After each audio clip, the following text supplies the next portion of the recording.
Skull Shrine. Well, if it isn't Talwar. Tell me, what brings a commoner like yourself into my presence? You have something that I want, and I'm gonna take it from you. Oh, really now? So then, Hotshot, you want to fight the Skull Shrine, do you? Fight you? No. I want to kill you. Huh?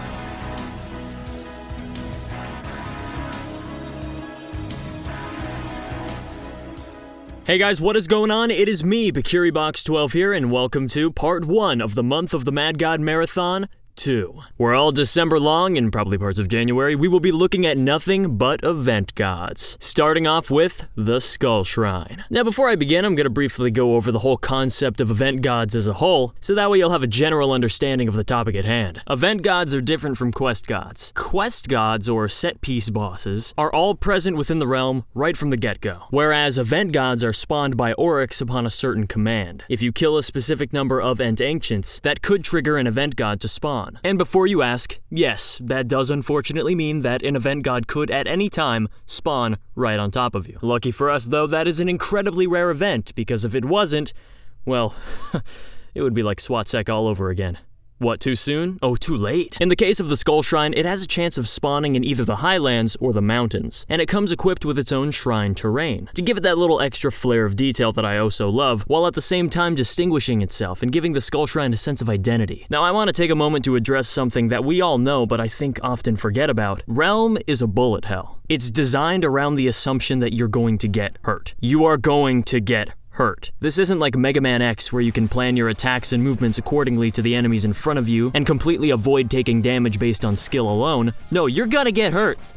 Always. That's the nature of a bullet hell. You get your character and strengthen him throughout your adventures, so that way when he or she inevitably takes damage, it's not that crippling of an event. So keep that in mind, because there's only so far that dodging can really get you. There's no surefire way to remain safe all the time. It's impossible. The Skull Shrine has 10,000 HP and 40 death. I know that number may seem intimidating, and it is, but that's what we want. Alright, the Skull Shrine is a big enemy. We want him to be challenging, because if he went down on a few hits, it just wouldn't be satisfying. This is the kind of enemy that takes a lot of patience and timing to effectively destroy, and when you do, it feels more satisfying than anything. Alongside that, the Skull Shrine has a 9-shot wide spread of bullets that each deal 100 damage, which is ironically the same amount of damage that a brown slime can do once broken apart. Yeah, that's right, I didn't forget about you guys.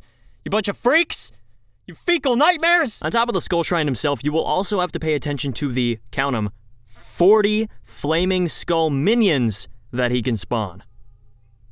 40. There's too many enemies. It's too many! Now, if there was a set strategy that I could give to a new player, it would boil down to a couple of things. I advise paying attention to the big skull. Don't worry about all of the minions. The big guy is what you have to worry about. Yes, I know, the little skulls do a lot of damage, but if you had to choose between worrying about this or this, I think you can figure out which one's more of a priority. Now, if it was just a one-on-one battle between you and the Skull Shrine, it wouldn't be that bad, because with enough speed and spacing, you can fake out the Skull Shrine by moving left and right. But since you have all of these minions surrounding you, that's not something you can keep up for very long without succumbing to death. So please take it to heart whenever I say, new players, do not, I repeat, do not solo event gods. You are not ready for them. You are not meant to fight them. Any 0-8 character without a pet is not meant to fight an event god one-on-one. That's how it's made. That's how the game was designed. Event gods were specifically designed for team cooperation. There are so many bullets that you have to worry about that one guy can't handle it. You need to go in a team. You can dispatch a couple of people to go in the opposite direction of you to lure the Skull Shrine's shots while you get your damage in, and then you trade off positions, take turns, rotate, give each other positions to work for. Make it interesting, have fun with it, because if you have fun with it, it's going to go by quick and you're going to want to do it again. Full soulbound loot from the Skull Shrine results in a potion. A potion that isn't mana or life, I should say. There's also a chance of getting items that range from mid-tier to old tops. Now, what are old tops, you may ask? Well, in the wine cellar, you can get tier 12 weapons, Tier 6 abilities, and Tier 13 armors. These are known as Wine Cellar tops. The very tier below these tops are known as Old tops. So Tier 11 weapons, Tier 5 abilities, and Tier 12 armors. It's pretty rare, yeah, but there's always a chance. But of course, like dungeon bosses, event bosses also have a chance of dropping a white bag. And in the Skull Shrine's case, it is the Orb of Conflict, which is a really good orb for the Mystic to use.